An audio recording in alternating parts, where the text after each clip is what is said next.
Just want to start off by saying I think this is an excellent group of seniors.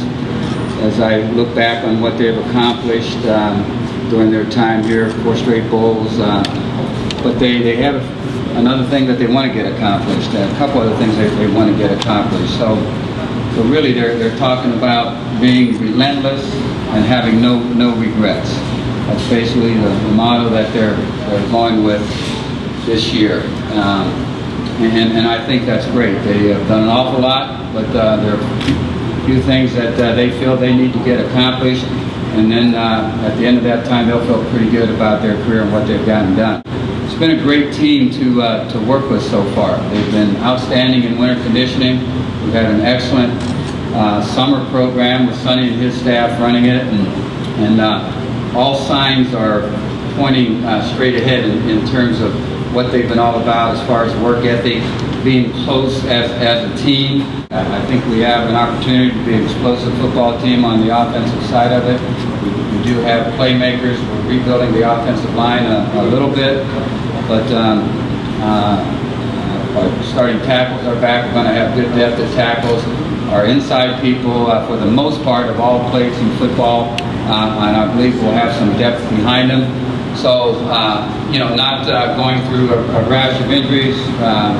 If we can avoid that, I think we'll be very solid on the offensive side of it with excellent quarterback play, excellent running back play, outstanding receivers, and very good tight ends. So that seems to be a very solid unit. Defensively, we're rebuilding a little bit in the defensive line. We have a lot of guys to work with.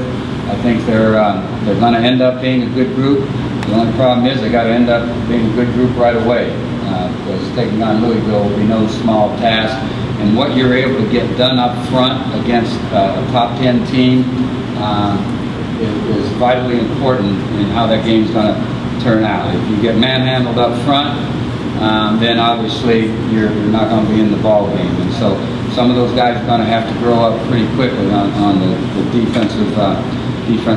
We have linebackers that do have experience. We have linebackers that can run. We like that group. We have the returning secondary with a couple corners coming back, that Jamil Shaw and Travis Carey, that haven't played nearly as much football for us as what we would have liked them to because of injuries, but they seem to be in good shape now going into their final year. So the cornerback spot, as we do have the other 3 corners coming back that played extensively for us when those 2 guys were out of the season last year. So that should be a very deep spot, and I like our safeties. So all in all, we have a chance to be pretty good overall on both sides of the ball. Specialty teams, it's going to be interesting. We have our long snapper back, our punter back. We need to improve our punting game a little bit. But Grant has shown that his leg is tremendously strong, one of the strongest guys I've been around in terms of his leg. The consistency has gotten better. It needs to just keep getting better, and we need to obviously cover well. As far as our kickers are concerned, losing Weller is a big loss. He was tremendous in our program throughout the course of his time here, from starting off as a freshman, and so a guy like that is not an easy guy to replace. We do have some guys that are battling for the job right now. Danny, who had a leg injury last year in operation, has come off of that. He's strong now, is getting back to his old form, and we'll see exactly how accurate he is and if he's ready to go. Matt Green probably has got the strongest leg of the group. He's a transfer from Oklahoma State, has the ability to be a threat with long field goals, and so he's got that kind of leg again. He'll be in the mix battling for the job. Matt Amicone will be in the mix battling for a job. Those 3 right now are in our 105. We think that we can be good in that phase of the game, but obviously we're talking about guys that have no experience there. There was a combination of things, I think, that jumped on our back last year a little bit. Obviously, as we went through the season, even prior to the start of the season, injuries, going through the season, many injuries. We became a tired football team in the middle of the year, and then when you're a tired football team, you've had injuries, and you're trying to go through 4 games in 19 days. Somewhere it doesn't fit, and you know, and as I look at that, I think I continue to learn in this business every year, and I don't know there's much that we could have done about the injuries. You know, maybe we could have prepared a little differently, gone through the middle of the year in terms of trying to find a way to give our guys a little more rest.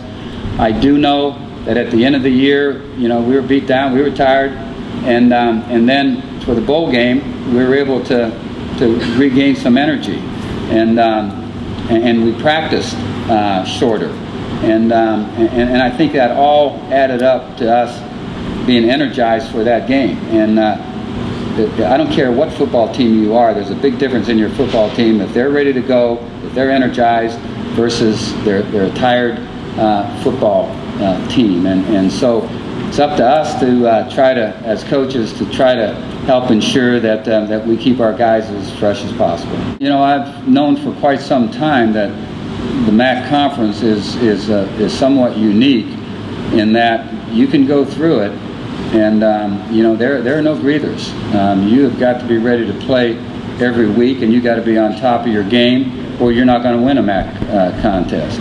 And you better not have a team that commits a lot of turnovers or makes a lot of errors, because you're just not going to win the game. You know, it's not like in some bigger conferences. I say bigger conferences. It's not like in some BCS conferences where there are those teams at the top and there are those teams that are struggling at the bottom. We have a few teams that have struggled a little bit but they're well coached and they've got good athletes, and so there is no drop off week by week in terms of how you can play and still think you're going to win a ball game. That's the great thing about the MAC, and that's what makes it so challenging. We think we have a good group of running backs, and obviously Bo, for a lot of reasons, had to carry the load last year. Ryan Boykin, if he remains healthy, I think is an excellent running back, and obviously can share the load. Daz Patterson has experience, so he can jump in and play for us at any time. Tim Edmond, we moved over from defense to running back. He's a big running back, and so that enables us to do a few things there with him and Boykin in terms of their size and goal line and stuff. And so, you know, we have the ability to use more than just one back, and that's, you know, I know we put it all on basically Bo's back last year, and he accepted that. He kind of relishes that, and wants to be that type of performer and wants that many carries. But in all actuality, I think we're going to have a very good group of running backs this year, and if they remain healthy, Bo can get some help. That's a very loaded question. I've dealt with an awful lot of really talented quarterbacks. One won the Heisman Trophy. One was in the running for the Heisman Trophy, but I do know this. You know, had the opportunity to be involved with a lot of tremendous quarterbacks. Even the ones that didn't get Heisman mention were talented guys, and I think Tyler fits with that group. You know,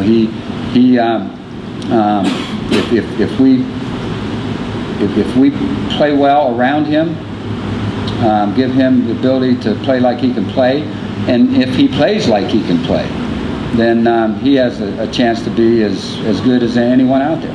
He can run, he can throw, he's a leader, and he's demanding of himself and of his teammates, and he wants to be perfect on everything he does.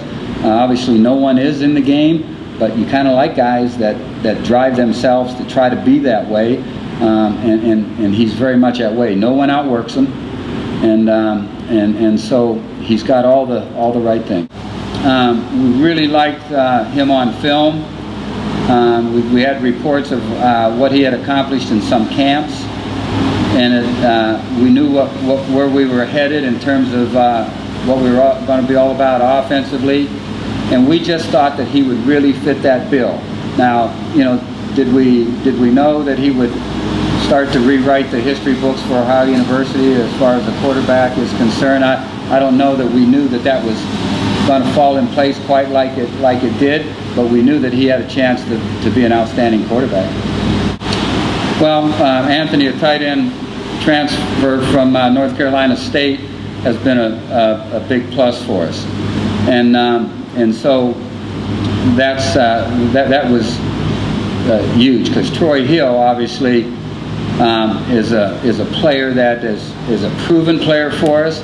But the problem that Troy has had is he's had injuries on and off through his time here, and so he's not really had the benefit of an off season.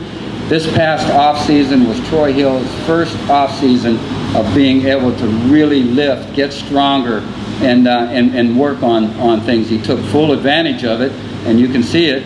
And obviously with his frame and his great mental approach to the game in terms of toughness.